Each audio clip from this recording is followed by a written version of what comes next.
Hello बच्चों। आज हम लोग बायो का चैप्टर नंबर 6 क्लास 12th का टॉपिक नंबर हम लोग human health and disease cover करेंगे। सो स्वागत है आप लोगों का मेरे यूट्यूब चैनल बायो एकेडमी में। ठीक, आज हम लोग ह्यूमन हेल्थ और डिसीज़ चैप्टर का डिसीज़, इम्यूनिटी और ड्रग्स और अल्कोहल टॉपिक को डिस्कस करेंगे। ठीक, तो ये हेल्थ है क्या? हेल्थ है क्या? हेल्थ में एक डिसीज़ और हेल्थ दो टर्म आते हैं। हेल्थ का मतलब क्या है? हेल्थ का मतलब ये नहीं है कि हम लोग हेल्थ का मतलब ये नहीं है कि हम लोग कोई डिसीज़ फ्री बॉडी हैं। Does not mean to disease free body called a health. यानी कि हमारे अगर शरीर में किसी प्रकार की बीमारियां नहीं हैं तो इसका मतलब ये नहीं कि हम लोग हेल्दी हैं। इसका मतलब ये है कि हेल्थ का मतलब ये है कि हम फिज़िकली यानी मॉर्फोलॉजिकली हमारे अंदर कोई बीमारी नहीं है। मेंटली यानी कि हमारे अंदर कोई प्रेशर नहीं, मेंटल प्रेशर हम किसी भी सोच पे नहीं है। और सोशल वेलबींग यानी कि सामाजिक हम पर किसी चीज़ का भय नहीं है। हम समाज के प्रति हर प्रकार से सक्षम है। ठीक, यानी कि physical, mental and social wellbeing से यदि कोई व्यक्ति हेल्दी है उसे डिसीज़ फ्री हेल्थी मैन कहा जाएगा। ठीक, अब इसमें एक टॉपिक आता है इम्यूनिटी। इम्यूनिटी का क्या मतलब है? There is a defense system in our body that protect us from the disease causing agent called immune system which provide us immunity। यानी कि हमारे शरीर में एक ऐसा डिफेंस सिस्टम प्रेजेंट होता है जो कोई भी एंटीजन यदि हमारी बॉडी में अटैक करता है तो इसके अगेंस्ट हमारे बॉडी में आईजी यानी इम्यूनोग्लोबिन इम्यूनिटी बनती है, जो इस एंटीजन को ख़त्म करने या हमें इसके प्रभाव से, इफ़ेक्ट से बचाने का काम करती है। ठीक, इसे ही इम्यूनिटी कहते हैं। अब ये दो टर्म आते हैं इस चैप्टर में, होस्ट और पैथोजन। होस्ट का मतलब क्या है? होस्ट का मतलब कि जो एंटीजन हमारे बॉडी के अंदर जा रहा है, जिस बॉडी के अंदर जा रहा है उसे होस्ट कहेंगे। और जो ये एंटीजन है यानी जो ये एंटीजन हमारे बॉडी के अंदर जा रहा है, जो ये एंटीजन है इसे ही पैथोजन कहें, क्योंकि ये डिसीज़ इस बॉडी के अंदर काज करेगा। ठीक, अब आगे अब आता है इम्यूनिटी। इम्यूनिटी दो प्रकार की होती हैं, एक इन्नेट इम्यूनिटी और एक एक्वायर्ड इम्यूनिटी। इन्नेट का मतलब क्या होता है? इन्नेट का मतलब कि जब हमारा जन्म होता है, जब एक छोटा बच्चे का जन्म होता है, इन्फेंट, तो जो इनबॉर्न इम्यूनिटी यानी उसके अंदर, शरीर के अंदर कुछ जन्म के साथ ही इम्यूनिटी प्रेजेंट होती है, उसे इन्नेट इम्यूनिटी कहते हैं। जो स्पेसिफिक नहीं होती यानी कि उस पर कोई एंटीजन के अटैक करने पर मेमोरी सेल्स नहीं डेवलप होती हैं, यानी कि नॉन स्पेसिफिक है। ये सारे पैथोजेंस को सिमिलर वे से ट्रीट करती है। There is a no memory, ये भी बताया कि मेमोरी सेल्स इसमें डेवलप नहीं होती। ठीक, no memory of previous encounter यानी कि जब भी इसमें अटैक करेगा एंटीजन, इसके लिए अलग अलग फाइट करेगा और सारे पैथोजन को ये सिमिलर वे से ट्रीट करेगा। अब एक्वायर्ड इम्यूनिटी क्या मतलब? ये एडेप्टिव इम्यूनिटी, यानी कि ये तो बर्थ के साथ, लेकिन ये जो होल लाइफ में हम लोग जब जब हम लोग जी रहे हैं तब पूरे जीवन काल में जो हम लोग इम्यूनिटी अपने शरीर में इकट्ठा करें थ्रू वैक्सीन, जो वैक्सीन के थ्रू या कोई ऐसे ही एंटीजन के थ्रू मेमोरी सेल से डेवलप होने के कारण जो भी हम लोग इम्यूनिटी अपने अंदर स्टोर करते हैं उसे एक्वायर्ड इम्यूनिटी कहते हैं। ये अडेप्टिव है यानी कि लाइफ टाइम हम लोग ड्यूरिंग लाइफ टाइम गेन कर रहे हैं। हाईली स्पेसिफिक यानी कि ये स्पेसिफिक है, सभी प्रकार के पैथोजन को ये सिमिलर वे से ट्रीट नहीं करती है। ठीक, सिमिलर वे से ट्रीट, और ये इसका treatment ever to pathogen specific can discrete between they, यानी कि कोई पैथोजन दूसरा है और ये तीसरा, यानी इसको 2 मान लेते 3, तो इसके अंदर इतनी क्षमता होती है इस इम्यूनिटी की, ये डिस्क्रिमिनेट कर सकती है कि ये पैथोजन कौन सा है, ये पैथो, और इनके हिसाब से अलग अलग इम्यूनिटी हमारे बॉडी के अंदर बनाएगी। ठीक, और इसके अंदर मेमोरी सेल्स का डेवलपमेंट होता है, इसमें नहीं होता, इसमें होता है। ठीक, आगे अब innate immunity under the 4 barriers के अंडर काम करती है। पहला होता है फिजियोलॉजिकल इम्यूनिटी। पहला है फिजिकल बैरियर, दूसरा है फिजियोलॉजिकल, और तीसरा है साइटोकाइन, और चौथा है साइटोकाइन, और मतलब तीसरा है सेलुलर बैरियर, और चौथा है साइटोकाइन बैरियर। तो एक एक करके सभी के बारे में स्टडी करते हैं। पहला है फिजिकल बैरियर, यानी कि जैसे जो हमारे शरीर में जो इपिथेलियल सेल्स हैं, म्यूकस लाइनिंग है, GI tract, reproductive tract, respiratory tract में, जिसमें चारों तरफ म्यूकस की कोटिंग होती है। जैसे ये जीआई ट्रैक्ट है, इसमें म्यूकस की कोटिंग होती है। जब म्यूकस की कोटिंग, जो पैथोजन इसमें इंटर करता है इसमें, तो ये म्यूकस की कोटिंग उसको अपने तरफ बाइंड कर लेती है, जिसके कारण अंदर विजरल पार्ट में इसमें एंटीजन कॉज नहीं कर पाता डिसीज। ये तो पहला बैरियर हो गया। ये दोनों फर्स्ट लाइन ऑफ डिफेंस में काउंट किए जाते हैं। अब फिजियोलॉजिकल बैरियर क्या है? जो भी ऑर्गन्स हमारे जैसे स्टमच में है, इसमें एचसीएल सेक्रेट होता है, सलाइवा से लाइसोजाइम, टीयर्स में लाइसोजाइम। ये लाइसोजाइम है क्या? जो बैक्टीरिया सेल को डिस्ट्रॉय कर देता है, ये लाइसोजाइम है। ये होता है फिजियोलॉजिकल बैरियर। ठीक, ये दोनों फर्स्ट लाइन ऑफ डिफेंस में काउंट किए जाते हैं। ठीक, और दूसरा है सेलुलर बैरियर, यानी कि सेलुलर बैरियर यानी इसमें इफेक्ट किसका होता है? सेल्स का होता है, वेरियस सेल्स का होता है। जैसे न्यूट्रोफिल्स हो गया, पीएमएन यानी फॉस्फो मॉर्फो न्यूक्लियर ल्यूकोसाइट्स हो गए, मोनोसाइट जो फैगोसिटी की नेचर का होता है, माइक्रोफाज ये भी फैगोसिटी की नेचर होता है। बट जो नेचुरल किलर सेल्स होते हैं, ये नॉन फैगोसिटिक, ये क्या करता है? ये परफोरिन सेक्रेट करता है। ये देखिए, परफोरिन सेक्रेट करेगा, और जो भी एंटीजन उसके अंदर पोर्स जनरेट कर देता है, create a pores into antigen, and जो बॉडी फ्लूइड होता है उसके अंदर फिल होता है। और जब फिल हो जाएगा, एक्सेसिव फ्लूइड इसके अंदर आता जाएगा, तो एक समय ये हो जाएगा, बस्ट हो जाएगा। ठीक, ये हो जाता है बस्ट। ठीक, अब ये नॉन फैगोसिटिक, और अब ये जो माइक्रोफाजेस हैं, ये माइक्रोफाज किस प्रकार काम करते हैं? जो माइक्रोफाज है, ये एंटीजन जब आते, जैसे ये सेल्स हैं, जब इस पे एंटीजन कोई अटैक करने की कोशिश करते हैं, तो ये अपना सेप, जैसे अमीबा होता है, अपना फूड को इनगल्फ करने के लिए करता है, ये इसको इनगल्फ कर लेते हैं, और अंदर ये माइक्रोफाज है, इसके अंदर ये एंटीजन आ गया, तो लिटिक एंजाइम सेक्रेट करके उसको डिस्ट्रॉय कर देते हैं। ये देखो, लिटिक एंजाइम ये सेक्रेट किए और यहाँ से डिस्ट्रॉय। और तीसरा है साइटोकाइन बैरियर। ये साइटोकाइन बैरियर क्या होता है? ये वायरली इन्फेक्टेड सेक्रेट सब्सटेंस, यानी कोई भी एक सेल है जिस पे वायरस ने अटैक किया है, ये एक ऐसा सब्सटेंस निकालेगा अपने नेबरिंग सेल को, इंटरफेरॉन्स इस पर सेक्रेट करेगा, जिससे ये ऐसे इंजाइम बनाएगा जो वायरस के जेनेटिक मटेरियल को ट्रांसक्राइब करने में हेल्प नहीं करेंगे। जैसे ये टीआईपी यानी ट्रांसलेटिव इनहिबिटरी प्रोटीन, जो ट्रांसलेशन को रोक देता है, ये अंडर द सेकंड बैरियर काम करता है। ठीक, और इसमें क्या होता है? ये जो इंटरफेरॉन्स होता है, ये प्रोटीनिशियस इन नेचर, तो जो नॉन इन्फेक्टेड सेल्स को वायरल इन्फेक्शन से बचाते हैं। अब एक्वायर्ड इम्यूनिटी क्या टॉपिक है? Acquired immunity, a primary immunity when a body contact with a pathogen with the first time. जब कोई बॉडी पैथोजन से फर्स्ट टाइम इंटैक्ट होती है, देन इस रिस्पॉन्स तो बहुत स्लो होगा, रिस्पॉन्स तो बहुत ही ज़्यादा स्लो होगा, लेकिन मेमोरी सेल्स डेवलप हो जाती है। जब मेमोरी सेल डेवलप हो जाएंगी, जो ये मेमोरी के रूप में स्टोर्स हो जाती, जो बाद में यही अगर पैथोजन फिर से अटैक करता है, तो फास्ट एंड वेरी एमनास्टिक रिस्पॉन्स देती है। ठीक, सेकेंडरी रिस्पॉन्स यही है, जब सेम पैथोजन दोबारा उस बॉडी में अटैक करता है, तो वेरी फास्टर एंड एनामेस्टिक रिस्पॉन्स देते हैं, जो हाई इंटेंसिटी का होता है। अब एक्वायर इम्यूनिटी टू टाइप की, एक ह्यूमोरल और एक सेल इम्यूनिटी। ह्यूमोरल यानी ब्लड, जिसमें फ्लूइड थोड़ा इन्वॉल्व है, इसमें सेल्स इन्वॉल्व है। फ्लूइड कैसा?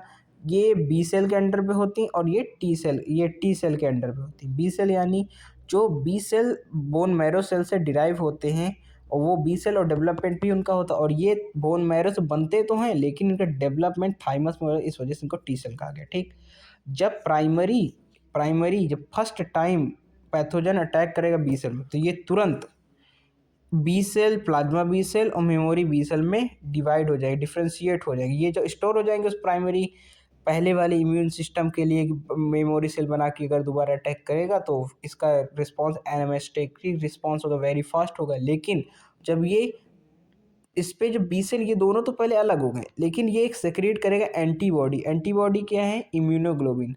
इम्यूनोग्लोबिन सेक्रेट करेगा जो हमारे ब्लड के अंदर जाएगा और ह्यूमोरल जिसमें फ्लूइड होगा, ठीक। और उसके अंदर जाने के बाद ये बी सेल जो एंटीजन आया उसे इसके रिस्पेक्ट में कॉम्प्लीमेंट्री एंटीबॉडी सेक्रेट करेगा बी सेल। एंटीबॉडी जनरेट करेगा होल बॉडी। अब एंटीबॉडी जनरेट करने के लिए एंटीजन क्या है? Antigen, what is antigen? अब ये एंटीजन शब्द क्या है? एंटीजन मतलब किसी भी foreign material which get enter in our cell, उसे एंटीजन कहेंगे। उसकी पूरी बॉडी एंटीजन हो सकती है, उसका कोई प्रोटीन पार्ट भी एंटीजन हो सकता है, या कोई उसका सेक्रीशन टॉक्सिन्स भी एंटीजन हो सकता है। जब इसने एंटीबॉडी बी सेल ने बनाया, AIG इम्यूनोग्लोबिन बनाया है, तो इसके अगेंस्ट ये इम्यूनोग्लोबिन काम करेगा और इसको डिस्ट्रॉय करने पे हेल्प करेगा, ठीक।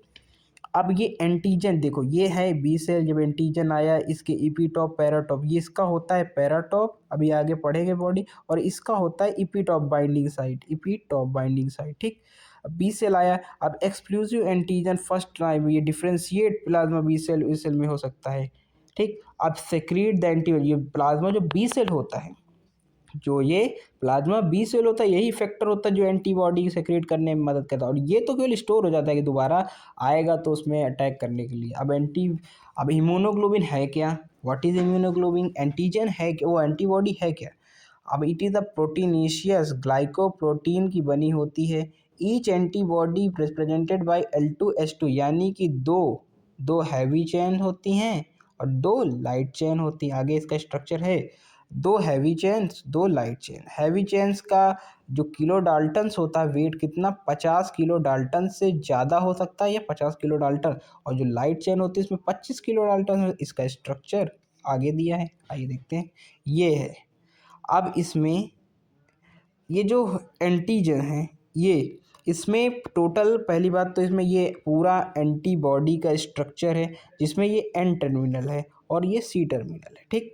एन टर्मिनल और सी टर्मिनल, इसमें टोटल डाई सल्फाइड बॉन्ड्स, ये देखिए डाई सल्फाइड बॉन्ड्स प्रेजेंट होती है। ये जो डाई सल्फाइड बॉन्ड्स हैं प्रेजेंट है, टोटल डाई सल्फाइड बॉन्ड्स 16 होते हैं। दो इनके बीच होते हैं, एक इसके बीच, एक इसके बीच, और सभी जितने भी एंटीबॉडी के ये सेगमेंट्स हैं सभी के बीच एक एक डाइसल्फाइड बॉन्ड होता है। अब इनके पार्ट्स के बारे में बात कर लेते हैं। जो ये दिए हैं, ये जो है, ये जो दिए हैं, ये और ये क्या होता है? ये एंटीजन का बाइंडिंग साइट्स होता है। क्या होता है? एंटीजन बाइंडिंग, तो इसे पैराटोप्स बोलते हैं। क्या बोलते हैं? इसे पैराटोप्स बोलते हैं। इसे पैराटोप्स बोलते हैं, ठीक। और टूवर्ड द एंटी, जो पैराटोप्स होता है ये एंटीजन के एन टर्मिनल होता है, एंटीबॉडी के एन टर्मिनल में प्रेजेंट होता है। और chain held together by disulphide, ये बताए ना 16 डाइसल्फाइड बॉन्ड्स हैं, जो चेन होती है डाइसल्फाइड बॉन्ड से जुड़ी होती है, जिसमें 16 पूरे टोटल, ठीक। अब इसमें इसकी आर्म्स के बारे में बात कर लेते हैं कि वाइट जो आर्म दिख रही हैं आपको, ये सब वेरिएबल आर्म हैं। वेरिएबल आर्म्स, दो वेरिएबल आर्म्स है लाइट चेन, ये लाइट चेन की वेरिएबल, ये वेरिएबल हैवी चेन की। और येलो जो दिख रही है वह कांस्टेंट है, कांस्टेंट, ये कांस्टेंट लाइट चेन की, ये कांस्टेंट हैवी चेन की, ये कांस्टेंट लाइट चेन की, कांस्टेंट हैवी चेन की। इसमें एक बीच में हिंज पॉइंट होता है, इसमें दिया नहीं है, इस बना देते हैं अभी। इसमें एक बीच में हिंज पॉइंट होता है जिसमें जो 14 से लेके 80 अमीनो एसिड प्रेजेंट होते हैं। और जो हैवी होता है उसमें लगभग 250 अमीनो एसिड प्रेजेंट होते हैं। और जो ये लाइट होता है लगभग 140 अमीनो एसिड इसमें प्रेजेंट होते हैं, ठीक। आप लोग इसको लिख लीजिएगा, मैं इसको इरेज कर दे रहा हूँ, ठीक। इतना हो गया, अब आगे बढ़ते हैं इसमें। अब एंटीबॉडी देखो, एंटीजन का जो बाइंडिंग साइट होता है, antibody binding site on antigen, ये क्या है? इपीटॉप, अभी बात की।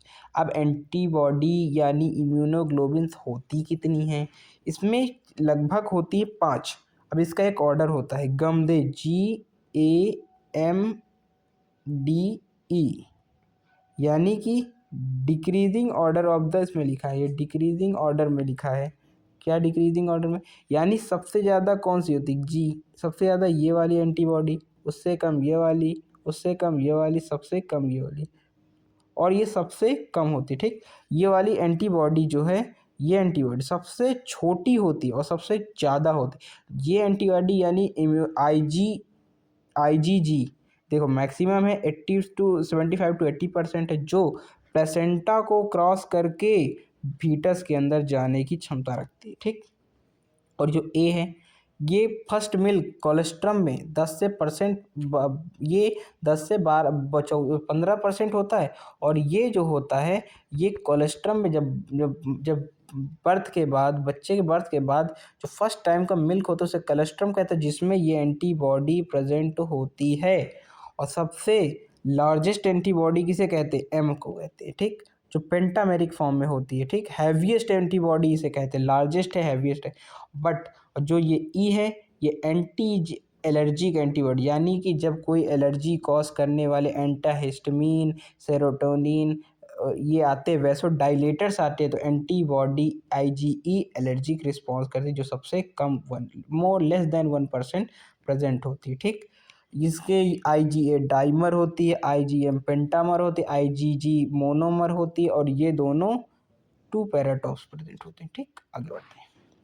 अब सेल मीडिएटेड इम्यूनिटी की बात करते हैं। सेल मीडिएटेड इम्यूनिटी होती क्या है, ये मीडिएटेड बाय द, देखो cell mediated immunity by the T cell, और जो ह्यूमरल होती है वो बी सेल के द्वारा, और ये टी सेल।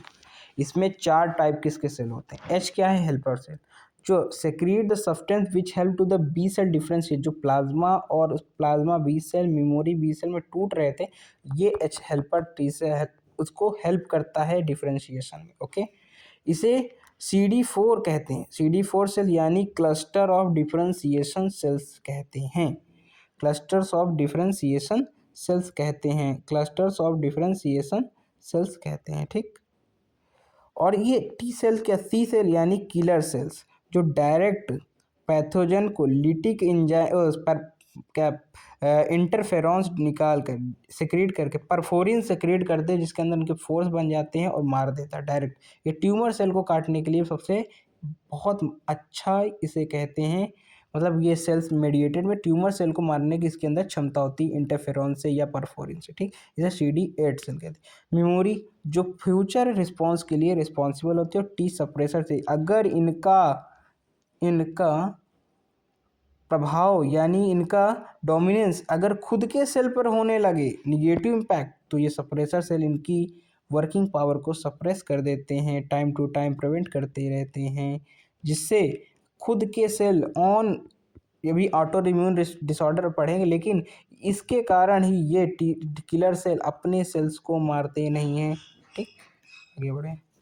अब ग्राफ्ट रिजेक्शन क्या होता है, ड्यूरिंग द ट्रांसप्लांटेशन, जब हमारी बॉडी में कोई ऑर्गन, फॉरेन ऑर्गन को ट्रांसप्लांट किया, तो क्या हमारी और बॉडी उसको अलाउ करेगी, हमारे बॉडी के अंदर है, नहीं करेगी ना। इस वजह से उसके लिए पहले tissue matching, blood group matching किया जाता है। लेकिन अगर ये मैच हो भी गए, तो सबसे इम्पॉर्टेंट चीज़ होता है जो मैच करने के लिए सरफेस MSG यानी मेजर हिस्टा कंपोनेबिलिटी कॉम्प्लेक्स को मैच होना पड़ेगा।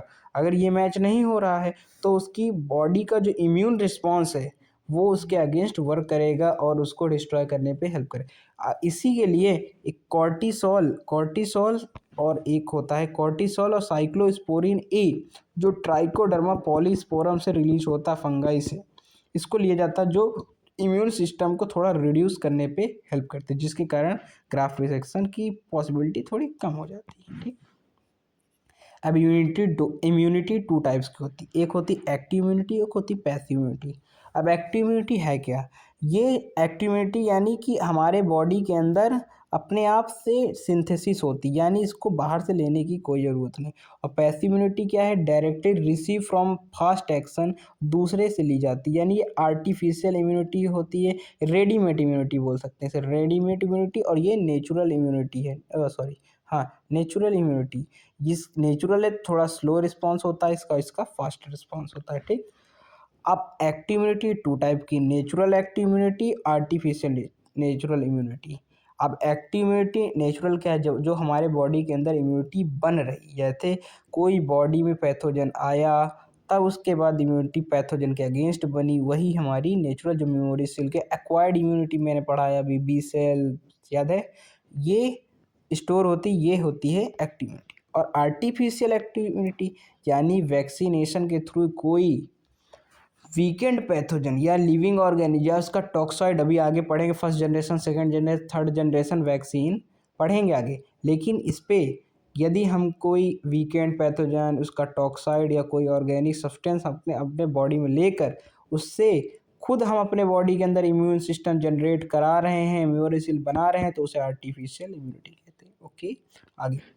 अब पैसिव भी टू टाइप्स की है, natural passive and artificial. Natural passive यानी कि ड्यूरिंग द आईजीए कलस्ट्रम, जब बच्चा छोटा हो तो सबसे पहला जो मिल्क होता है उसके अंदर रिच इम्यूनिटी ऑफ आईजीए, जो भी पढ़ाया, मोनोमर यूनिट होती है, वो एक तरीके का natural passive transport of immunity to the mother baby foetus में आता है जिस, ठीक। अब ये नेचुरल आर्टिफिशियल क्या है, इसे रेडीमेड इम्यूनिटी कह सकते हैं। जैसे वैक्सीन के थ्रू क्विक रिस्पांस के लिए, जैसे कोई सांप अगर आपको काट ले तो उसके लिए एंटी वेनम जो होता है जो क्विक रिस्पांस करता है, इसे कहते हैं आर्टिफिशियल इम्यूनिटी। जिस tetanus, anti tetanus injection, anti tetanus serum, ये भी आर्टिफिशियल पैसिव इम्यूनिटी का एग्जाम्पल है, ठीक। अब वैक्सीनेशन, वैक्सीनेशन है क्या, वैक्सीनेशन यानी कि कोई भी पैथोजन जो अटैक आपको करने वाला हो रहा हो इन फ्यूचर, उसके पहले ही उसके वीकेंड फॉर्म से अपने बॉडी को इन्फेक्ट करा के खुद उसके अगेंस्ट इम्यूनिटी को डेवलप करा देना, यही वैक्सीनेशन या इम्यूनाइजेशन है। देखो देखो, vaccination is the result of, vaccination is the result of immunization development of immunity, यही है। Vaccine is the process with whole organism natural killed weakened live or surface antigen get toxins get enter, जिसके कारण immunity cell develop हो, immunization हो। अभी जो बताया हिंदी से वही इंग्लिश में लिखा, ठीक। अब देखो, अभी बता रहा था ना कि first generation, second generation, third generation, third generation, first generation, ये सारी जनरेशन, ठीक। अब पहले जनरेशन में, यानी कि ये पहले जनरेशन की बात यानी थोड़ा पुराने ज़माने की बात है, एंशियंट टाइम में हीट किल्ड या वीकेंड, ये तो अपने बॉडी के अंदर इंजेक्ट करा लिए जाते थे, जिसके कारण वो इम्यून सिस्टम को थोड़ा हैम्पर करते थे और खुद का इम्यून सिस्टम बी सेल और उसमें टूटता, डिफ्रेंशिएट होकर इम्यूनिटी जनरेट करता था, मेमोरी सेल बनाता था और आगे आने वाले पैथोजन को पहले ही मार देता था, ठीक। इसका इंजेक्शन पोलियो, एक example polio vaccine, IPv second generation में, टॉक्सिन यानी उसका कोई टॉक्सिन सब्सटेंस हम लोग यूज़ करते हैं, ठीक, टॉक्सिन रिलीज करते हैं एंटीजन, ठीक। इसमें तीन प्रकार के इसकी हैं एग्जांपल है, BCG vaccine, MMR vaccine, oral polio vaccine. यानी पोलियो जो हम लोग को बचपन पिलाई गई हैं, ये सेकेंड जनरेशन है। बीसीजी वैक्सीन यानी ट्यूबरक्लोसिस टीबी की बीमारी के लिए, एमएमआर मीजल मम्प एंड रोबीज, ये तीनों के इलाज के लिए होती, ठीक। इलाज क्या है, इम्यूनिटी जो डेवलप करने के लिए होती, ठीक। और इसमें थर्ड थर्ड में क्या है, जो डीएनए उसका कोई जेनेटिक मटेरियल अपने अंदर डाला जाए, जैसे कोई भी एक जेनेटिक मटेरियल डाल दिया जाएगा, जेनेटिक मटेरियल जाके उसके बाइंड करेगा, ट्रांसलेशन करेगा, ट्रांसलेशन कॉम्प्लीमेंट्री आरएनए बनाएगा, फिर से प्रोटीन बनेगा, फिर उससे इम्यूनिटी डेवलप होगी कि भविष्य में कोई एंटीजन आके आपको हार्म करे उससे पहले आपको इम्यूनिटी तैयार रहे, ठीक। अब एलर्जी क्या है, ये एलर्जी क्या है, एग्जैजरेटेड यानी बढ़ चढ़ कर इम्यून का एंटीजन के खिलाफ वर्क करना, उसका इफेक्ट यानी कि बढ़ चढ़ के कार्य करना इम्यून सिस्टम का ही कारण है एलर्जी। किसके कारण होती है एलर्जी, के बहुत से कारण, जैसे हम लोग क्लास चैप्टर फर्स्ट में पढ़े होंगे, पॉलन एलर्जी हो गया, and allergy caused by agent, pollen grain, parthenium हम लोग करे होंगे ना, कैरेट ग्रास, पार्थीनियम जो वीट से ट्रांसपोर्ट हुई थी अमेरिका से, वही वाली है, dust mites, few food item, animal dander hair etcetera. Exposure of the antigen, जब एंटीजन होता है अंदर हमारे आता है, एलर्जी कॉज करता है, तो रेडनेस यानी वहाँ पास ब्लड का फ्लो बढ़ जाता है, स्वेलिंग हो जाती है, इन्फ्लामेशन हो जाता है, स्नीजिंग छींकें आने लगती हैं, वाटरी आइज आँखों में पानी आना, ब्रोंकी इफ्लेक्शन, कंस्ट्रिक्शन यानी जो हार्ट वो हमारे लंग्स के अंदर जो ब्रोंक्यूल्स ब्रोंकियल काइस हैं इनका पतला हो जाना, पतला जब होंगी, पतली होंगी तो सांस लेने में दिक्कत होगी, ब्लड प्रेशर हमारा रिड्यूस हो जाएगा, ब्लड प्रेशर रिड्यूस हो वैसोडाइलेटर की होगा जिससे डायलेट कर देगा। अब मास्ट सेल जो होती हैं बेसोफिल्स की मास्ट सेल सेक्रेट करती हैं हिस्टामिन, हेपेरिन, सेरोटोनिन जो एक वैसोडाइलेटर होता है, एंटीकोगुलेंट होता है एंड वैसोकंस्ट्रक्टर होता है, जिसके कारण हमारा ब्लड प्रेशर सब बढ़ जाता है। और इनको कम करने के लिए, ये तो उसका मैकेनिज्म है पूरा, भी यही आगे बताया। इसको कम करने के लिए हमको एंटी हिस्टामिन लेने पड़ती है, एटॉक्साइड कार्टिसोल लेना पड़ता है, एड्रेनलिन जो रिलैक्स करता है, वहाँ पास ब्लड फ्लो को कम करता है और नॉर्मल करता है, जिससे हमें एलर्जी कॉज नहीं होती। ठीक, एलर्जी एक एग्जांपल एलर्जी का है फीवर, फॉलन, अस्थमा, जो एक तरीके से हमारे लिए फैटल यानी घातक सिद्ध हो सकता है। ठीक, अब ऑटो इम्यून डिसऑर्डर यानी ऑटो इम्यूनिटी क्या है? ऑटो इम्यूनिटी वो है जब हमारा इम्यून सिस्टम कुछ ज़रूरत से ज़्यादा बढ़ जाए, जब कोई ज़रूरत से ज़्यादा चीज़ बढ़ जाती है तो हार्म करती है। जब इम्यून सिस्टम हमारा ज़रूरत से ज़्यादा बढ़ जाता है तो अपने ही सेल्स को हार्म करने लगता है। अभी हम लोग बायोटेक्नोलॉजी में पढ़े होंगे, स्केट्स। स्केट्स में क्या होता है, सॉरी स्केट, हाँ ये सॉरी स्केट्स कहाँ बोल रहा हूँ, बायोटेक्नोलॉजी हम पढ़े होंगे इंसुलिन। इंसुलिन के फॉर्मेशन, जब हमारा बॉडी इंसुलिन का फॉर्मेशन नहीं करने लगता है, कब? ग्लूकोज के कारण नहीं, ग्लूकोज के कारण नहीं, यंग स्टेज वाली इंसुलिन यानी glucose diabetes, young stage diabetes mellitus में जब ऑटो इम्यून सिस्टम इम्यूनिटी हमारे पैंक्रियास से स्लिट्स ऑफ लैंगरहैंस को अटैक करके उसके फॉर्मेशन ऑफ इंसुलिन को रिड्यूस कर देती है, उसे ही ऑटो इम्यून डिसऑर्डर कहते हैं। जैसे इसमें क्या लिखा है, usually the higher vertebrate there is ability to distinguish the self and non self, यानी कि कोई भी हायर वर्टिब्रेट से उसके अंदर ये एबिलिटी है कि अपने बॉडी के सेल्फ और नॉन सेल्फ यानी पैथोजन और सेल के बॉडी के ऑर्गन को सेल्स को पहचानने की उसके अंदर क्षमता होती है। यदि वो इस क्षमता को खो देता है तो इम्यून सिस्टम अपने ही सेल्स में अटैक करने लगता है, जिसे ऑटो इम्यून डिसऑर्डर कहते हैं। May be due to genetic disorder non age reason, यानी इसका कोई रीज़न जेनेटिक डिसऑर्डर हो सकता है या म्यूटेशन हो सकता है, कुछ ना कुछ तो होगा। हम लोग क्लास 11th में इतनी एग्जांपल्स पढ़ के हैं, जैसे myasthenia gravis, grave disease, rheumatoid arthritis, diabetes mellitus and multiple sclerosis example है। आगे चलते हैं।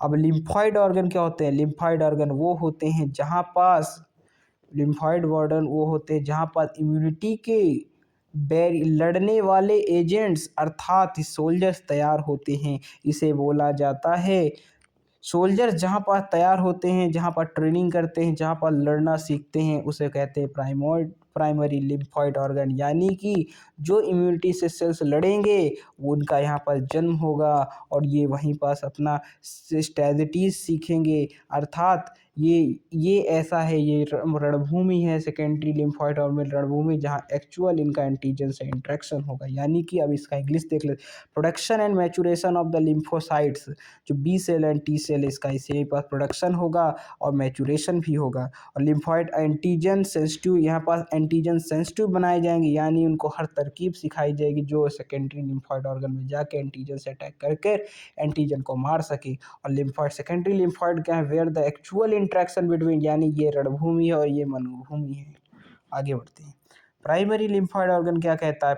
Primary lymphoid organ bone marrow होता है और थाइमस होता है। बोन मैरो का है, बोन मैरो वो है जहाँ पर बी सेल और टी सेल का जन्म होता है, यानी कि ये जन्मस्थली है। और आगे जो सेकेंडरी है ये कर्मस्थली है। जन्मस्थली यानी कि यहाँ पास बी सेल का जन्म हुआ है और यहाँ पर बी सेल, इसका नाम बी सेल क्यों है? क्योंकि यहाँ पर जन्म भी हुआ है और मैचुरेशन भी हुआ है। टी सेल क्या है? जन्म तो टी सेल का बी बोन मैरो में ही हुआ है, लेकिन टी सेल नाम यानी उसके मैचुरेशन के हिसाब से पड़ता है। टी सेल थाइमस में मैच्योर, इसलिए उसका नाम टी सेल है। B cell and T cell production bone marrow में हुआ, दोनों का देखो प्रोडक्शन बोन मैरो में, बट बी सेल मैच्योर होता है बोन मैरो में, टी सेल मैच्योर थाइमस में होता है।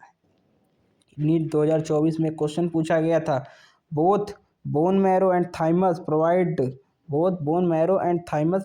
The micro environment for the production of the development of T lymphocyte, यानी कि बोथ ये भी और ये भी माइक्रो एनवायरनमेंट प्रोवाइड कर रहा है उसके डेवलपमेंट का एंड प्रोडक्शन के लिए, but thymus lobular and located in the heart होता है।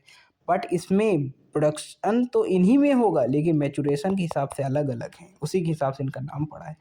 थाइमस की लोकेशन बताई गई। थाइमस क्या है? अपने हार्ट के बिसाइड्स प्रेजेंट होता है, बगल में प्रेजेंट, जैसे ये हार्ट है, यहाँ पर थाइमस है। ये एक ऐसा थाइमस एक ऐसा ग्लैंड है जो एज के साथ सिंक होता है, इसीलिए इम्यूनिटी एज के साथ वीक होती चली जाती है।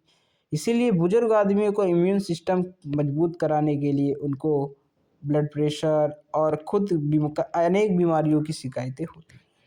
अब सेकेंडरी क्या है? और ये एक्चुअल मानो जन्म हुए रणभूमि जहाँ पास एंटीबॉडी एंटीजन से इंटरेक्ट करेगा, ठीक। कितनी होती? एस्प्लीन होता है, लिम्फ नोड होता है, मार्ट्स यानी म्यूकोजा एसोसिएटेड लिम्फोइड ऑर्गन। ये तो 50% लिम्फॉइड का टिश्यू का होता है, 50%। अब स्प्लीन क्या है? आप लोग स्प्लीन तो जानते हैं कि जहाँ पास ग्रेवयार्ड ऑफ आरबीसी से कहते हैं, जो बेन ऑफ शेप होता है, लोकेटेड बिसाइड द बल स्पेस, यानी अपने स्टमच के पीछे लोकेटेड होता है, जो रिजर्वायर ऑफ आरबीसी, यहीं पास आरबीसी का जन्म होता है और आके मरने के बाद इसी में पास इनको ग्रेवयार्ड हो जाते हैं। लिम्फॉइड फैगोसिटिक माइक्रोफाज होते हैं, ठीक।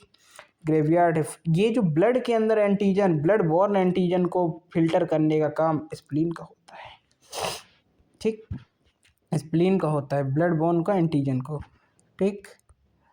और जो ये लिम्फॉइड टिश्यू हैं, लिम्फ नोड, ये हमारे पूरे बॉडी में लिम्फ सिस्टम में स्प्रेड होते हैं और ये फिल्टर करते हैं माइक्रो, जो लिम्फ में प्रेजेंट होते हैं उनको माइक्रो ऑर्गेनिज्म को फिल्टर करने का काम करते हैं, ठीक। आशा करता हूँ आप लोगों को कितना समझ में आया होगा। आगे और देखते हैं। अब क्या है माल्ट? माल्ट क्या है? म्यूकोजा एसोसिएटेड लिम्फॉइड टिश्यू, जो हमारे लिम्फ सिस्टम का 50% होता है। Lymphoid structure present in all mucosa, यानी जैसे हम लोग पढ़े थे पीछे फिजिकल बैरियर इनेट में, उसमें जीआई ट्रैक के अंदर म्यूकस की कोटिंग होती है ना, उसी प्रकार ऐसा है कि इसके अंदर GI tract, respiratory tract, urinogenital track, malt के अंदर म्यूकोस की कोटिंग होती है, ठीक। म्यूकस की कोटिंग होती, यानी कि इसमें एंटीजन आके फंस जाता है, माल्टी आके फंस जाता है और आगे काज कर नहीं पाता, ठीक। जैसे स्मॉल इंटेस्टाइन, पेयर पैचेस, हमारे पूरे स्मॉल इंटेस्टाइन जो पेयर पैचेस होती हैं, ये सब माल्ट हैं, ठीक। अब आता है हेल्थ का टॉपिक। आज के लिए इतना ही। अगर आपको ये मेरा वीडियो अच्छा लगा हो तो प्लीज़ लाइक कर दें, और मन हो तो सब्सक्राइब कर दें, और मन हो तो शेयर भी कर दें। Thank you. ऐसे ही और वीडियो आप कुछ अगर चाहते हैं तो बायो अकेडमी को ज़रूर से ज़रूर सब्सक्राइब करना ना भूलें। Thank you. आज के लिए इतना ही। अब